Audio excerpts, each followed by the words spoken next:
Matthieu, chapitre 20. En effet, le royaume des cieux ressemble à un propriétaire qui sortit dès le matin afin d'embaucher des ouvriers pour sa vigne. Il se mit d'accord avec eux pour un salaire d'une pièce d'argent par jour et les envoya dans sa vigne.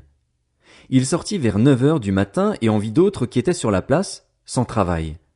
Il leur dit, « Allez aussi à ma vigne et je vous donnerai ce qui sera juste. » Et ils y allèrent. Il sortit de nouveau vers midi et vers 3 heures de l'après-midi, et il fit de même. Il sortit enfin vers 5 heures de l'après-midi et en trouva d'autres qui étaient là, sans travail. Il leur dit, « Pourquoi vous tenez-vous ici toute la journée sans travailler ?» Ils lui répondirent, « C'est que personne ne nous a embauchés. » « Allez aussi à ma vigne, leur dit-il, et vous recevrez ce qui sera juste. » Le soir venu, le maître de la vigne dit à son intendant, « Appelle les ouvriers et paye-leur le salaire, en allant des derniers aux premiers. » Ceux de 5 heures de l'après-midi vinrent et reçurent chacun une pièce d'argent. Quand les premiers vinrent à leur tour, ils pensèrent recevoir davantage, mais ils reçurent aussi chacun une pièce d'argent. En la recevant, ils murmurèrent contre le propriétaire en disant, « Ces derniers arrivés n'ont travaillé qu'une heure et tu les as traités comme nous, qui avons supporté la fatigue du jour et de la chaleur. » Il répondit à l'un d'eux, « Mon ami, je ne te fais pas de tort. N'as-tu pas été d'accord avec moi pour un salaire d'une pièce d'argent? Prends ce qui te revient et va-t'en. Je veux donner à ce dernier arrivé autant qu'à toi. Ne m'est-il pas permis de faire ce que je veux de mes biens?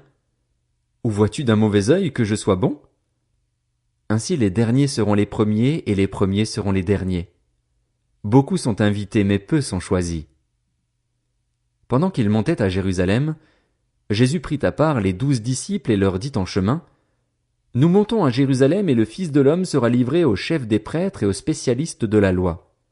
Ils le condamneront à mort et le livreront aux non-juifs pour qu'ils se moquent de lui, le fouettent et le crucifient. Le 3e jour il ressuscitera. » Alors la mère des fils de Zébédée s'approcha de Jésus avec ses fils et se prosterna pour lui faire une demande.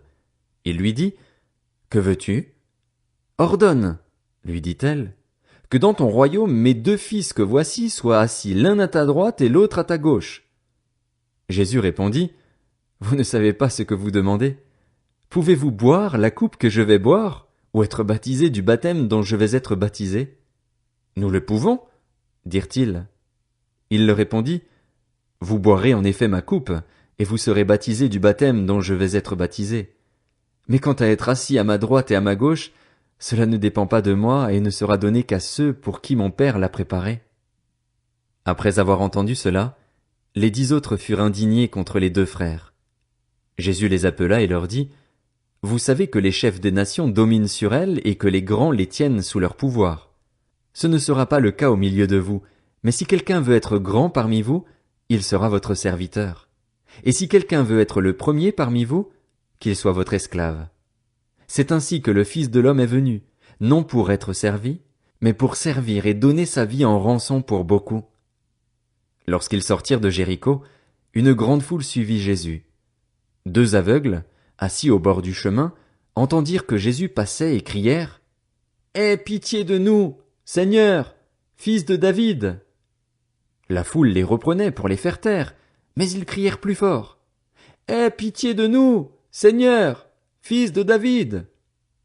Jésus s'arrêta, les appela et dit, « Que voulez-vous que je fasse pour vous? » Ils lui dirent, « Seigneur, que nos yeux s'ouvrent. » Rempli de compassion, Jésus toucha leurs yeux.